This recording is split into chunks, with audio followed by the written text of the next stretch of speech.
What is like the common misconception that you see when you're out there talking to people?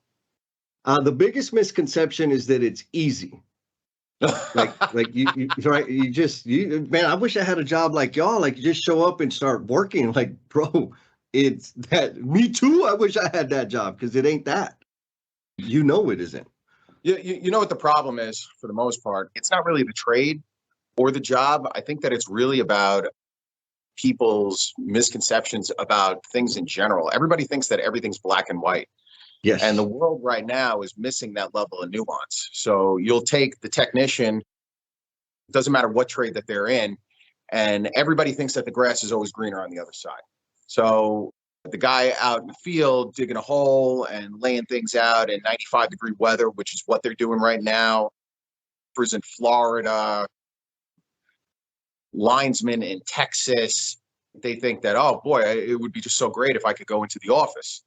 And the people in the office are like, oh, it's just so easy. All they got to do is just go ahead and, they show up and they do their 9 to 5 and then they go home and they don't have to think about anything. And the problem is that people don't fully appreciate the fact that they're both wrong and they're both right. Boom! That is Mr. Chris Gutkes with Island Elevator. I don't know if you can feel the intensity and the energy in his voice, but baby, let me tell you, it is coming.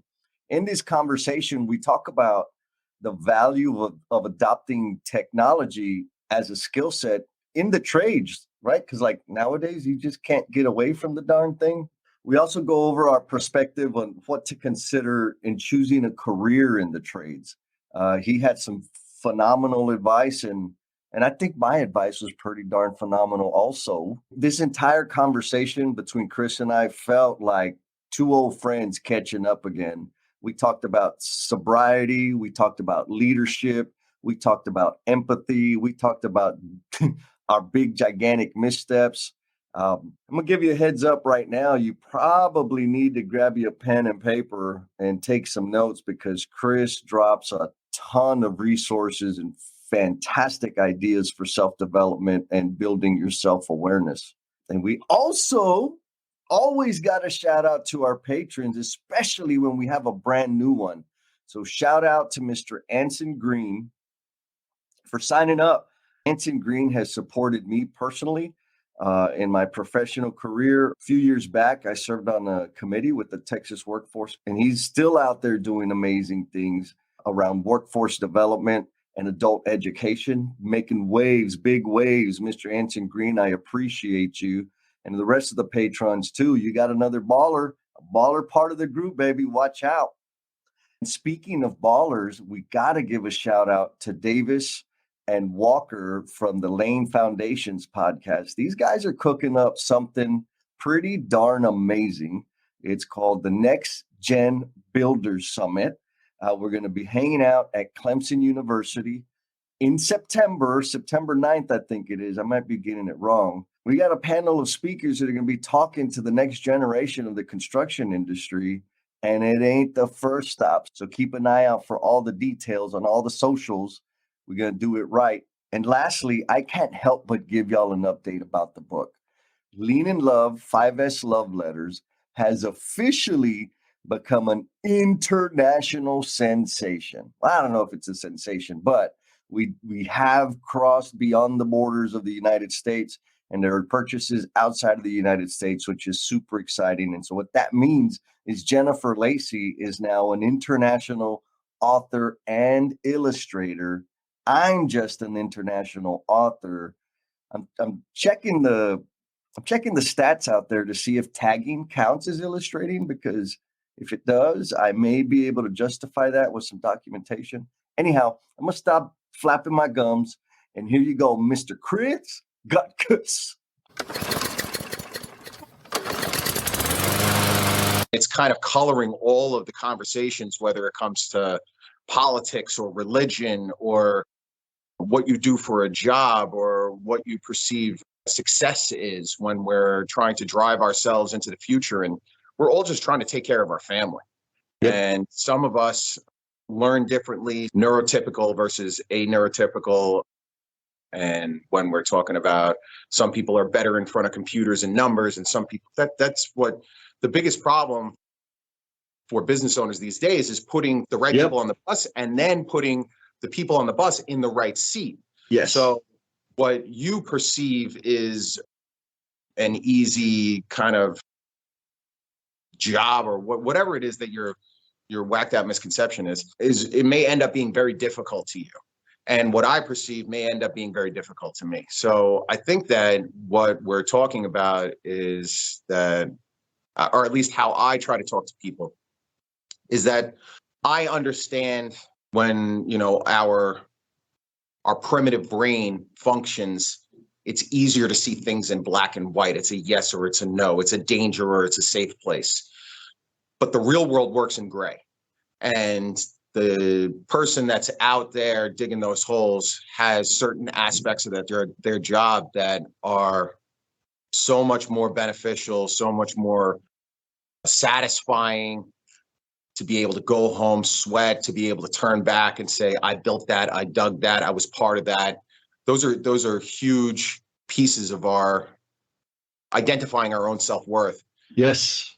That some people out in the field are able to more naturally be able to come home and describe what they did to their family. But you got to deal with all of the nonsense that goes along with that. And it's the same thing when we're talking about the office side. And fortunately for me, I get to see both ways. Yeah. And nobody's job is easy. So I think that probably the best way to describe the trades to those that don't understand the trades is that it's exactly like your job, only a little bit different. Right. Everyone in their role understands the nuances of their role. and it's those things, the nuances are in the gray, and it's those things that get taken for granted. And people, depending on their Zoom level, really don't understand all that extra stuff that you have to deal with. The weather, the elements, the physicality of some of the work is cool, and it doesn't just happen. There's some education, there's experience, there's knowledge, there's personalities. You got any personalities out there that you've come across in the trades? I have enough personalities. Yeah. They go all the way across the spectrum, which is a whole nother thing. That's a different part of it. So we're talking about the technical understanding of what we do for a living, and then the people part of what we do for a living. Yes. And I've heard on some of your podcasts that you're talking about how everything has kind of evolved over society, and it's also evolved inside of the trades. So we're talking about, it's no longer about visualizing how something works in your brain and then putting your hands on it and then making it work. We actually have to be able to bring in different pieces of technology that are intimately associated with what it is that we're trying to accomplish for the customer. So specifically, and I know that this goes across all the trades, but my area of expertise is elevators. Elevators 30, 40 years ago were all relay logic, which is probably very similar to the HVAC industry, to the boiler guys, to electrical. Now there's so many different tiers of software development, understanding, engineering that happen before that equipment even gets out into the field.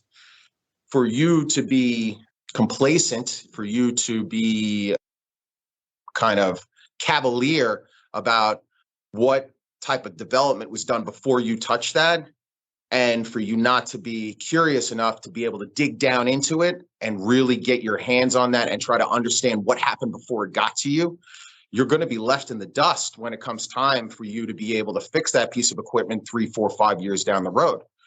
And it's happening every day. It's not getting, nothing is getting easier to work on. Nothing is getting more simplified. It's very different. It's still an elevator. It's got to go up and down, doors open and close. But we've got different ways of interacting with the equipment and with the software. And like you said on one of your podcasts, where you've got to have a certain level of familiarity with computers. Doesn't have to be crazy, but you can't be afraid of the technology, because this is where the industry is going. And the equipment that everybody was just so comfortable working on for the first 70, 80, 90 years of elevatoring, it's no longer going to be enough to be able to carry you through for the last 20 to 30 years of your career, especially if you're stepping into it today. Yes. Ooh, it's going to be a good conversation. There's so many challenges. There's so many challenges in life. I had you want to talk about personality and people. I got a 30-year mechanic, but I feel like I'm all about self-improvement, which I know is another theme that you kind of run through a lot of yours, which is why I think that we probably have a lot in common. And I've been on podcasts and trying to work on my communication and trying to be more clear without the delays, like the mental hiccups that kind of come out verbally.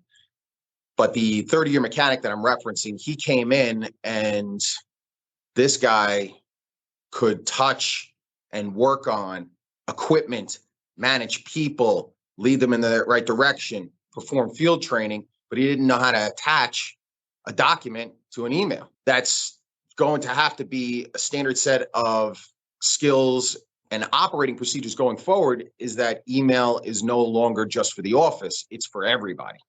If you want to participate in society, you can't just close your eyes and pretend like things aren't happening. Because while you're waiting on hold to order your pizza, mine's already en route because I ordered it on DoorDash. That's where the elevator industry going. That's where plumbing, electric, everything is going to be remote monitored, touching through different platforms in order to be able to see what your equipment is doing, what your people are doing, where everything is coming from and going. It's not harder. It's just different. And people, and you know this as well as I do, people are resistant to change. And change is happening whether or not you are adequately prepared for it. And a lot of the things that are in our reach right now make it easier for us to be able to flatten that learning curve in order to be able to get from point A, where I'm using this, to point B, where everybody else is using that. I've had people tell me that they YouTube and they were able to, find a repair for their elevator on YouTube. It's madness. This wasn't around 20 years ago. You clearly have an understanding on like this new element. You got to have the physical capability, the trade knowledge, the people element, and now it's the technology piece. I've said it before. I specifically chose the trades because I didn't want to touch a computer, I didn't want to read, and I didn't want to write anymore. Like I just want to go put stuff together with my hands. Yeah. But now you've got to have that piece. And so the L&M family can get to know you better. How did you come to understand the necessity of all of those pieces? I failed over and over and over again. That's my key to success, failing forward. I'm super unhappy with being mediocre. So when I started just to give you a little background on who I am and where I came from. I don't know if you did any research on me at all, so I don't want to be redundant. You're good. Come on. That's your way of saying that you didn't do shit. I don't. I got 4 questions and they're specifically designed to not have to do research. Okay, there you go. Keep it simple. Yep, that's it. So my name is Chris Gutkes. I am currently president of Island Elevator. I'm a 4th generation elevator technician. My great grandfather got into the business. The family story is that his father was at a rail yard in, I think it was Queens. And at that point, all equipment, this is a late 19th century, all equipment that was coming into Manhattan was coming in through the rails. We did not have a fully developed highway system. And he was in charge of determining which rail cars got unloaded. And somebody from Otis Elevator, which everybody should know because they're the biggest elevator company in the world, came over and said, listen, I need my stuff off of this car over here right now. And my great-great-grandfather at the time said, hey, that sounds good. You guys are in elevators. You know what? My son needs a job.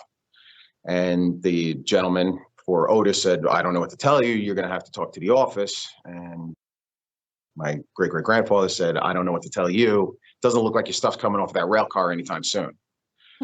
Okay. Nice. That's how the family got into it. Passed on from my great-grandfather, my grandfather, who was he started out, he was in the Navy. Then he came back. He was a New York City fireman, joined Local 1 IUEC, worked his way through in the field, up through the politics, eventually became business manager, which is president of the local union. And he was president for about 20 years. So the next generation is so when he got up and he had gotten in, being in the trade wasn't about what you knew, it was about who you knew, which is how a lot of things are in life. Mm-hmm. And he was able to bring in all of his sons and son-in-laws and all of those people. So my father got into the industry. He worked for a little while, and then he started his first elevator company in 1989. That company got into a bad contract, went under, covered the 5 boroughs of Long Island. He split the remaining contracts with his partner at the time. His partner took everything in the 5 boroughs. He took everything on Long Island, partnered up with his cousin at the time, and they started the first version of Island Elevator. I, on the other hand, got out of high school, joined the military, 4 years, active duty, spent about 2 years in Korea, year and a half in North Carolina, Fort Bragg. When I got out, I told my father, I said, listen, I got to work. So he's like, all right, I'll put you to work. Got out literally the next day after I got out of the Army, I drove up, I still had all my stuff in the truck, and the old man put me to work the next day, which was great. And as soon as I started working in the business, that was it. I was addicted. It had all of the challenges that I ever wanted, because working on elevators kind of speaks directly to my personality. My personality is that I love challenges, and I love being able to continue to push myself to the next level. And elevators, chess, golf, all of these things are challenges that no matter how long you do them, no matter how well you get, you'll never be the best. And I'm okay with that. What I find exhilarating is the challenge to get to that level where I'm trying to be the best. You'll never be the best elevator man. You'll never be. There's just too much to do. There's too much to know. The elevator industry, just like the other building trades industry, is so vast and so deep and constantly changing that you will never be the best. But you will have to ask yourself, if you want to challenge yourself to become the best, then the skilled trades are your opportunity to pursue that route.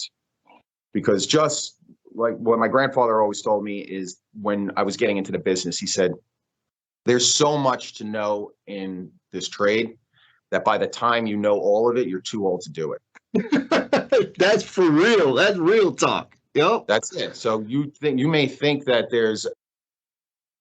I'm going to get there and I'm going to finish my 6 months, or I'm going to finish my 3-year apprenticeship, or I'm going to finish this job, or I'm going to finish this, or I'm going to finish that, and then I'm the man. You'll never be the man or the woman. You'll never be that, because just like what they say, there's always somebody bigger, better, richer, faster. That's just how the human race is that if you're not growing, if you're not moving, if you're not really challenging yourself to get to the next level, then, or at least this is how I perceive things. If I'm not getting better, then I'm getting worse. If I'm not going faster, then I'm going slower, and somebody else is going to pass me by, because there's a million young Jessies and Chris's out there that are just wildly hungry to go get what they think they should have. And I need to make sure that they are either running in parallel to me or working for me. That's the only thing I care about. Absolutely. Well, yeah. So that's a critical thing. Recruiting talent. You know, in my career, I've had many different roles. I don't recruit. No? Nope. I don't recruit talent. I train talent. I build talent. I recruit attitude and aptitude. I recruit people that give a crap about what they do for a living, whether or not they're sweeping the floors or parking cars or building elevators. I want people that take pride in what they do. People that are hungry, no matter what they that understand that what we're building here is special, it's unique. People that want to be part of something that requires long-term care, consideration, education. I want those type of people. I will make you into an elevator person. 10-4, because you can always teach skills, but part of the statement that you made was hiring people that have that drive to, and that will be better than you. Right? I've worked with some leaders that they were doing their best to tamp people down and keep them like they didn't want that person because it would pose competition. But what I'm hearing you say is like, bring them on. Let's build something with these folks. We spend a ton of time training. We spend a ton of time on safety training, skills training. We have everybody that comes through here is in a book and learning education program, 4-year education program. We recently got approved by New York State Department of Labor to sponsor an apprenticeship program. Nice. Yeah, we are about it. I read a thing on LinkedIn where the CEO was talking to the CFO, and the CFO says, what if we spend all of this money to train these people and they leave? And the CEO says, well, what if we don't and they stay? Yeah. That's how I feel. Yep. I feel that I am super people-centric, people-focused. I want to give my people everything that I have. And if they leave, then God bless them. They were better off than when they got here. But if I do the right thing, then they're not going anywhere. Yep. So it's a constant cycle of accountability. I want the accountability. Give it to me. It's Yep. okay. Challenge me. Tell me what you need, and I'll give it to you. I want you to stay here. So it's not just about what the company's requirements are or the customer's requirements are. It's about what your requirements are if you work for Island Elevator. You have a say in what your career looks like. You have a say in how you want this whole thing to play out. And I need to be here for you. And this is how we're going to build this circle of accountability together. Yeah, it's absolutely a circle. It's connected and it goes back and forth. You got to have a nice tight feedback loop to accelerate people's growth. One hand washes the other and both hands wash the face. Yeah. Well, and another thing that for folks out there listening or watching, you may be considering a career in the trades, because there's a bunch of people that have transitioned from other careers and came into the trades. I got a lot of friends that are like, man, this is amazing. I hated my job. Good. There's parents out there that are like trying to guide their kids. And there's a ton of trades, and there's even more companies doing those trades. And one of the things that you eloquently described is your investment into developing your people. And so that's the point, is for folks that are considering a career in the trades, find you a company that is going to invest in you, that has an apprenticeship program, that has professional development, that has an expectation that you're growing all the time. There's other companies, they're going to put you to work and you're going to get a check, and that's it. And that is not a place that serves you. I think it's got to start even earlier than that. Okay. You have to be able to define what you value. If you don't know what you value, then you're not going to be able to find a company that supports your values and helps to kind of like bring that to light and explode it like a supernova, which is what I want to see. One of the interview questions that we typically ask for new field technicians is, what new skill have you learned lately? Yes. What book or article, what type of reading do you do? Because half of the game is putting your hands on the equipment. The other half of the game is all mental. Yep. Right? Yep. That's like Yogi Berra. I think he said that 50% of the game is 100% mental. I love Yogi Berra, man. I love it. That guy's got some good, super smart stuff. Yogisms. But Yeah. what we're looking for is that drive and determination. Now, if you don't have drive and determination, if you're not constantly trying to accelerate your skill set, whatever that skill set may be, if you don't even know what you're doing, then you're going to be kind of like floating through the atmosphere, bouncing from one job to the next. But if you can articulate, this is what I want, and you can show a track record of this is how I get the things that I want, then you're going to find that you are going to be able to identify and join teams that are going to help you get what you want. One of the other things that we talk to people about are, what are your goals? If we have people coming in here that don't have goals, then there are people that are just not going to work. We want people that are looking outside of today, tomorrow. What is your 3-year plan? What is your 5-year plan? Have you written it down? If you write things down, you're 40% more likely to do it. So Yep. We want that type of drive and determination. But if you as an individual are thinking about getting into the skilled trades, there's 2 things that I can recommend. Number one, first, take whatever crappy job that you can possibly get your hands on and put your hands into that scenario. A lot of people believe, again, things are, greener on the other side of the fence. A lot of people believe that it's going to be something that it's not.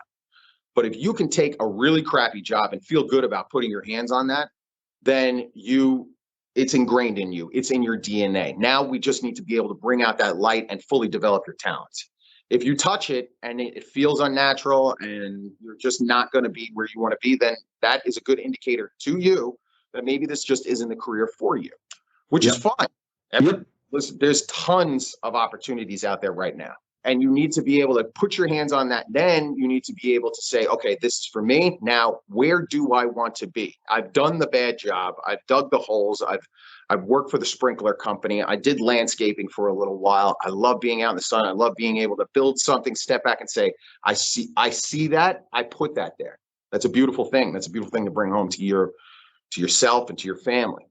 Yeah. But if you can't articulate where you're going to go and where you're going to be, then you're never going to get there.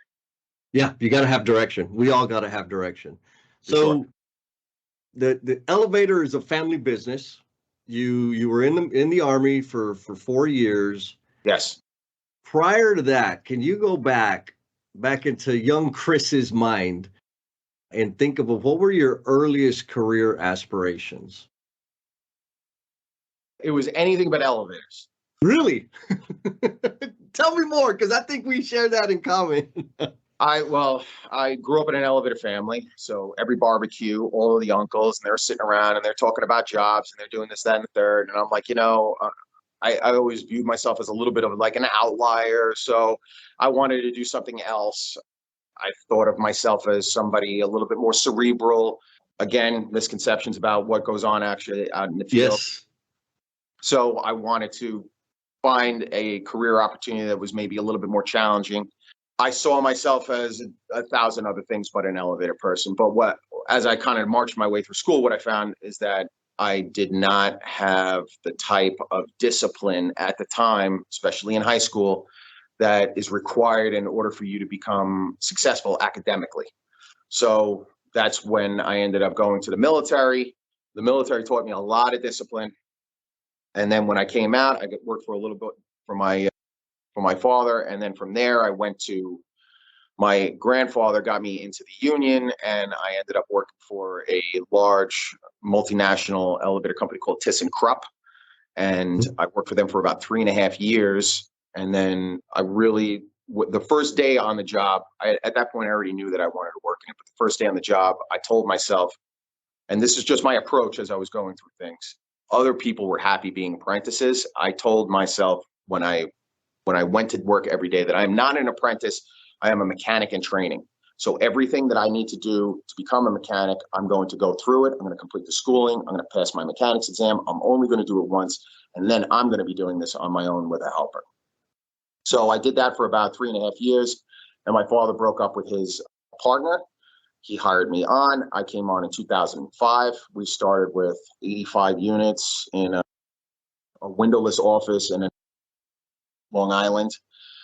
And we built up the company from there. Today, well, at 2016, we probably had about 11 employees, maybe about 300 to 500 units under service.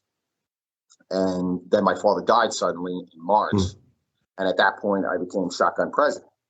So now, ooh, baby. I spent my entire life learning how to be an excellent elevator technician. And now I'm in this position where I'm in charge of something completely different.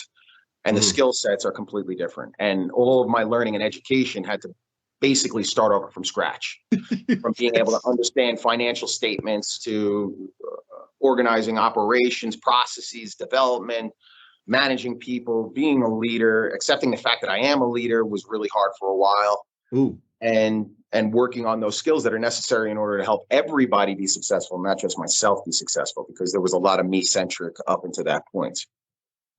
So I don't know where we started with this question, but as a young Chris Gutkes, what was I supposed to be talking about? Sometimes I just start talking and I love the sound of my own voice. So I feel you. I got all my ex-girlfriends tell me the only reason you started a podcast is because you love the sound of your own voice. I said, yes, ma'am. And I listen when I'm editing, I play it slow because I like it.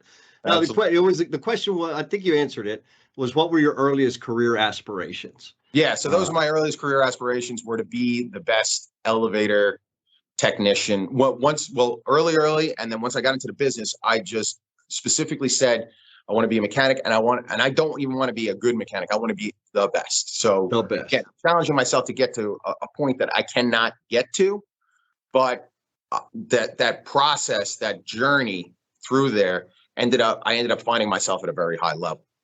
If I were to comparatively associate myself to somebody that I look to in the elevator industry today, is Ed Rivera, who was a guest on your podcast at one point. Yes. And what Ed does now is something that if I was still in the field, putting my hands on equipment, that's like the ultimate job. Ed's got a fantastic job. Yeah, he's a solid dude, man. He really is. So this is perfect because it's a perfect transition into the next question. You mentioned that you were shotgun president, accepting or coming to terms that in fact, you are now a leader of the organization, responsible for people. And so in that experience, I'm assuming there was probably significant learning you had as a result of a painful misstep. You got any of those you're willing to share? I know that you gave me this question ahead of time, and I was thinking about it. I was like, there's so many fuck ups that I've experienced over the course of my career, and they run the gamut. Like everything that you could possibly do wrong, I've done wrong. I was an exceptionally poor leader. I took my frustrations out of my people. I had very difficult time forming relationships and getting people in order to move in the direction that I wanted them to. I hired vendors that that burnt me. I spent money that I can't get back. I hired people to fill positions in my company that were not good fits, that I didn't do adequate enough background checks on, that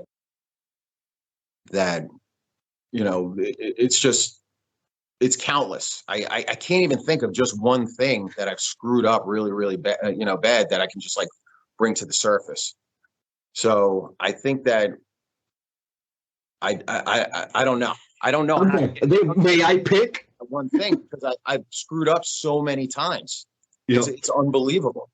So the fact that I'm still in business today, really, it's crazy. A miracle. Yeah. I tell people that I am an awesome elevator man, but I'm learning how to become a better businessman, because a lot of people, they depend on me to make the right decisions. We got 34 employees. They depend on me to make the right decision so that they can go home and feed their family, or they can go home and see their family. Yeah. So I need to make sure that I'm constantly assessing the decisions that I make, identifying the ones that went wrong, and then correcting them going forward. Because what I tell everybody that comes in here is that I don't want you to be afraid to make a decision. I don't want you to be afraid to make a mistake.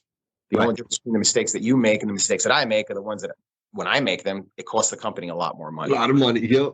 Yeah. It's just a complete screw up. So what I would say is that probably my biggest mistake or mistakes that I had made over time, that if I could go back and redo them, or if I could go back and start my learning process earlier, would be specifically.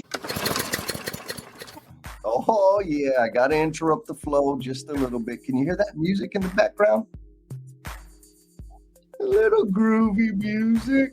Anyhow, this little segment of this interview exists and is only available on the YouTube. That's right. We got a YouTube channel, Learnings and Missteps. Check it out. Or you can go to learningsandmissteps.com and find our YouTube channel there. And while you're there, you can also click on Become a Member to contribute some money, like funds, straight up. I'm just going to say it. 80% of that is going to be donated to the Skilled Trades Alliance, because the Skilled Trades Alliance mission is very much in line with the Learnings and Missteps mission. and we're going to support great things and great people. And you signing up as a patron will contribute to that effort. So we appreciate you deeply for doing that. Also, I don't know if y'all heard or not, just in case you missed it, I'm an author now. Jennifer Lacey and I have co-authored a book. You got to check it out. Lean in Love, 5S Love Letters. It's on the Amazon. The whole goal of that book is to just help one person. And so far, we've gotten several people from the No BS tribe, from the L&M family that have indicated to us that something, at least one little thing in the book has helped them. And so we've kind of exceeded our goals. But to exceed the goal and continue helping people, that is the ultimate privilege in the world. So while you're out there on the Amazon, on the YouTube, on the LinkedIn, all the socials, leave us some reviews, leave us some comments. Let us know you're out there. I know you're there. I see the statistics, the data, but I don't get to interact with y'all, and that makes me a little bit sad. Anyhow, I'm going to stop my whining. Appreciate y'all very much. Go to the YouTube to catch this Learning and Misstep Backstage Pass. And here we go, back to the conversation. So how did you go about building your self-awareness and your empathy for people? Because there was a gap. And Sure. Right, it was probably very easy. People were reminding you that it was a gap, but you had to do something to close. It doesn't just happen overnight. No. So how'd you do that? The first step was getting sober. So I had a big drinking problem, specifically started when I was, I started drinking when I was in high school, and then it just got hyper accelerated when I was in the Army, came out. We were at the tail end of that tradesman generation where recreational drinking was very acceptable. Thank God it's not anymore. Thank God for Uber. Thank God for all of these things that we take for granted. Yes. But again, this is a young person with a lot of ambition, very narrow-minded, and lacked certain areas of disciplined thought, self-reflection as I was developing through my 20s, my 30s, into my career. I thought that I needed to defend myself all the time. Getting sober helped, because now, instead of me drinking away the stress and the anxiety and the negative self-thoughts, I was forced at a certain point to now look at them and say, why am I here? What am I doing? What do I want to live like this? And it was a progression, because I've been sober for almost 10 years now. The first couple of years were very weird. You start to question, who am I, and can I be this person without drinking? And as those feelings started to subside, then you start working on self-development, because I've got time. Yes. I'm not drinking. I'm not hungover. I'm not making excuses. I'm not apologizing for dumb shit. So now I'm really starting to use this opportunity to explore myself. And as I'm going through that, I get certain ideas from my wife. My wife is a therapist. She's a trained therapist. Oh, nice. And I also like to try to read and explore different ideas, because I like to be better. I want to be better. Today I'm better than I was yesterday, but not as good as I'm going to be tomorrow. Yeah. Across a concept of mindfulness. So mindfulness, if you don't know, definitely look it up. And people have different versions of it. The version that I took of it, that I kind of created for my own exercise, is to understand and acknowledge something, a stress, as it comes into you, and then understand that it's there, push it off to the side, and then focus on what's in front of you. Because I was in a position where I was trying to fix elevators. At the same time, I was trying to manage and move around people into the field. And at the same time, I was trying to deal with customers, because there was a lot going on. So once I started exercising this version of mindfulness, and because I was sober, I was able to see like some of the physical things that were starting to pop up when I was experiencing stress. And then I was able to develop certain techniques in order to deal with that. Deep breathing, just focus. All right, let me get this, let me acknowledge it, and then go back to what I was doing. Then as things continue to progress, I felt good about that. I wanted to work on more leadership skills. So specifically the first person that I listened to talk about directly about leadership was Simon Sinek on YouTube videos. So that kind of piqued my interest a little bit more. Then we got hit with COVID. Then now I'm putting some of these ideas and principles that I really grasp, but now I'm able to articulate into action, into motion. Mm-hmm. So there was not, during COVID, it was a very scary thing. We lost one of our guys to COVID very early. It was a very hard thing for the team to manage, and they needed leadership. They needed to understand that we were going to get through this thing. And guess who that's going to fall on? I don't care whether or not you want to do it, Chris. It's on you. All right. It's you, baby. So through that experience, I continue to develop a little bit more. And as you do these developments, really, it's kind of like fixing an elevator. I know how things should look, and then I identify what it might be. Then I apply a fix to what it might be, and then I see if that fix actually holds. So that's how my leadership development works. Okay, I see this. This is a nice concept. Let me see if I can put this into action. Does it work? Do more of it. Does it not work? Do less of it. Yep. So we went through that. Fast forward a couple of more years, then I started listening to Gary Vaynerchuk. And Gary mentioned specifically about empathy and about self-awareness. So these are concepts that we know and we're related to them, but we never really take a minute to apply them to ourselves. So I started doing a little bit at a time, a little bit at a time, a little bit at a time. And then I also read a book called Never Split the Difference, which is by Chris Voss. Highly recommend that read. Excellent, excellent book. And it moves very, very quickly. And each chapter has like a little, and one of those lessons is tactical empathy. And quick on Chris Voss, he was at one point the highest rated FBI international hostage negotiator. So he's using all of these little negotiation techniques, and he's showing you how it works in like a high tension type of environment. So he talked about tactical empathy, and that started to make sense to me.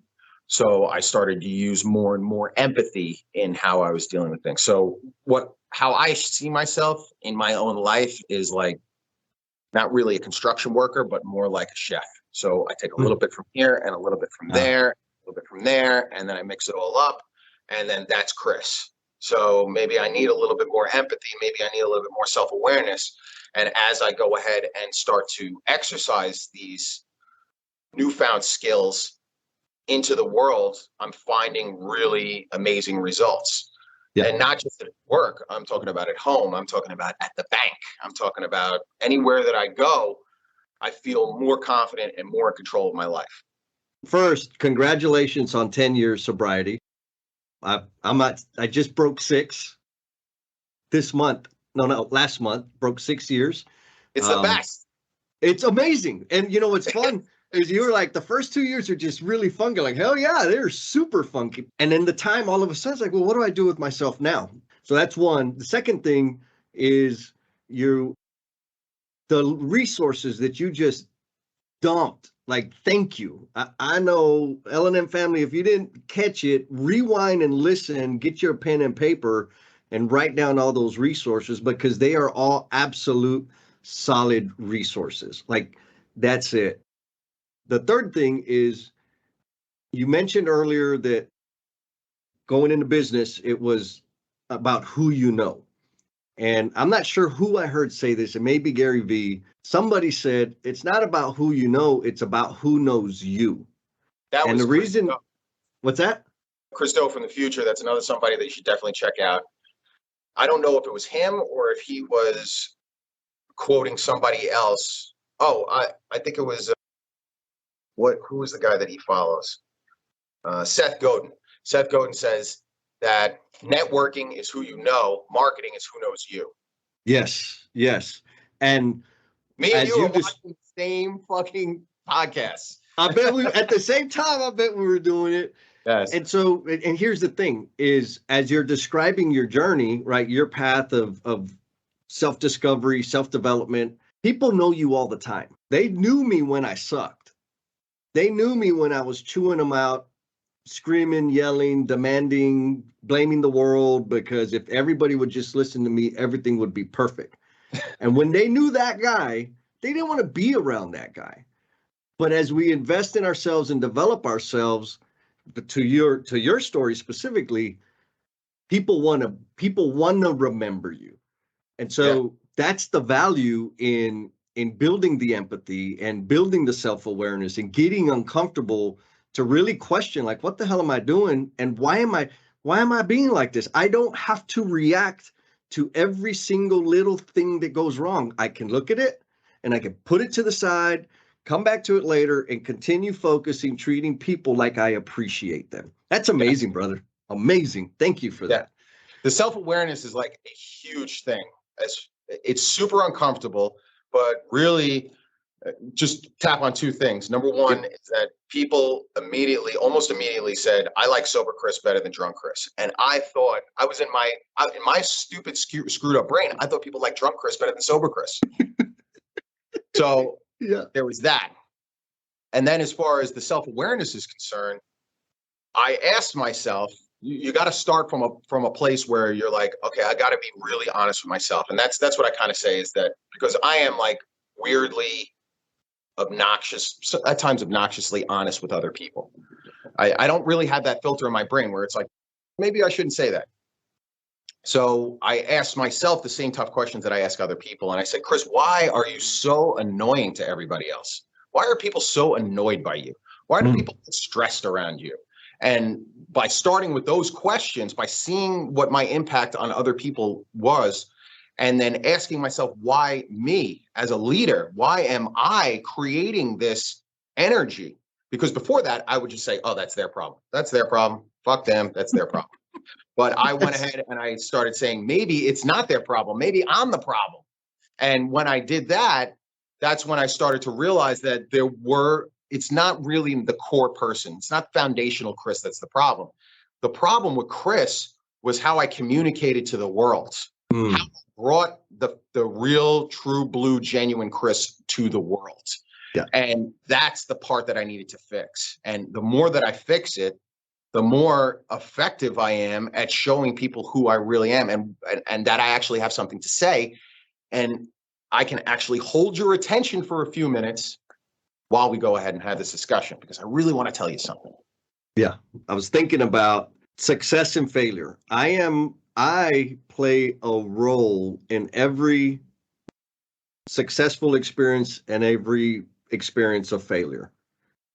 Yes, other people play a role too, but I play a role, and I got to take ownership for my contribution in that experience.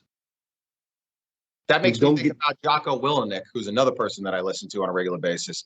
And he wrote a book called Extreme Ownership. Yep. Now, I did not read the book, but he revisits a lot of the concepts in his podcast, in addition to having awesome, like high-level military stories. And this is a guy who was in the military, and the military that he's talking about, I was not in that military. I was in peacetime, pampered, sitting back, air conditioning military.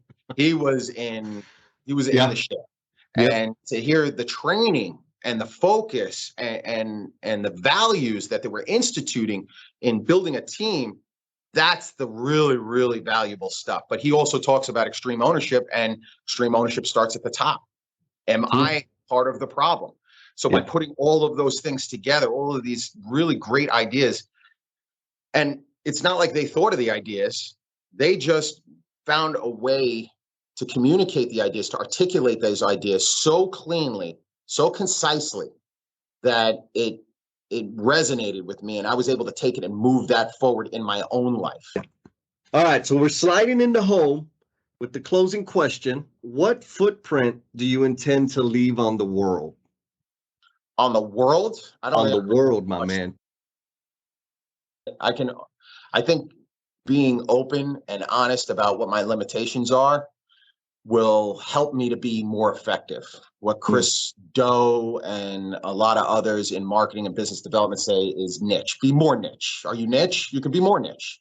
Me, that's what I'm taking forward as far as leaving my footprint, is that I'm not going to worry about the world. I'm not going to worry about the US. I'm not even going to worry about New York.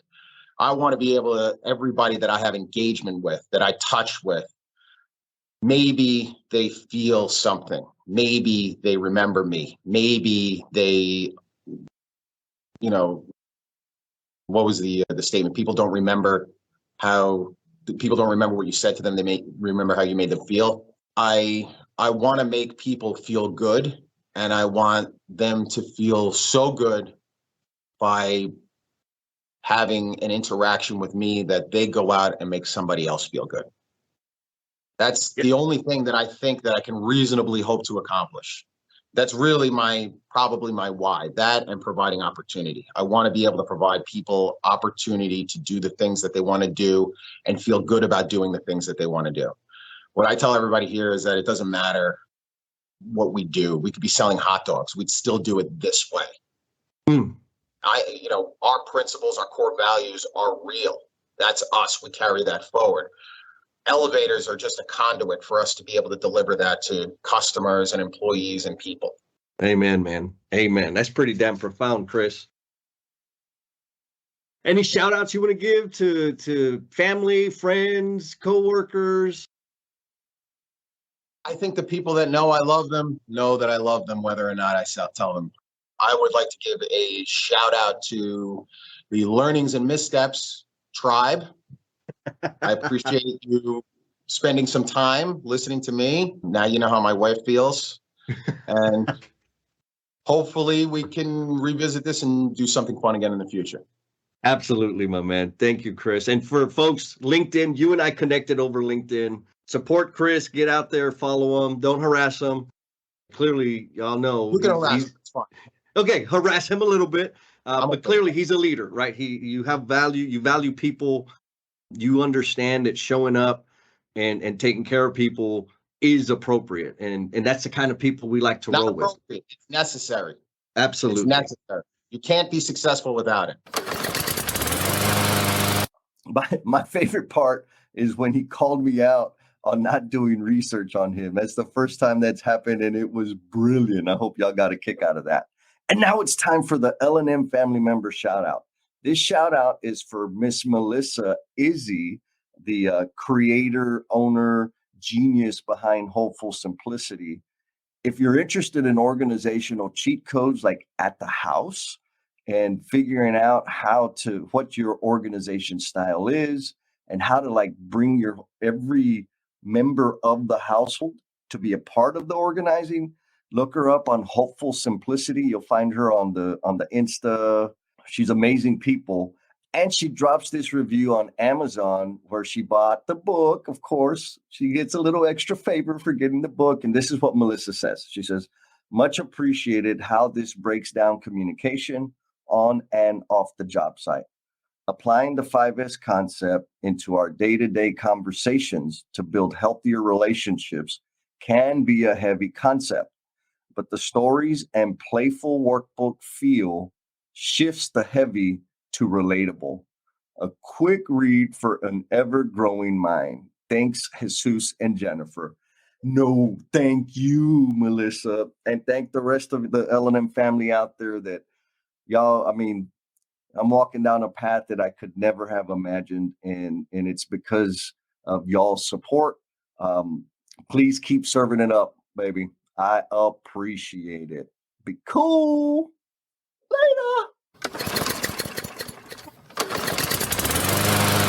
Oh my goodness. You're either driving down the road or just so enthralled with this whole podcast that you went all the way down to the very, very, very, very end of it. And we appreciate you. And we're going to take this as an indication of your dedication. So we got a little special request of you, a call to action, because everybody tells us that you need to have a call to action. So here's the call to action.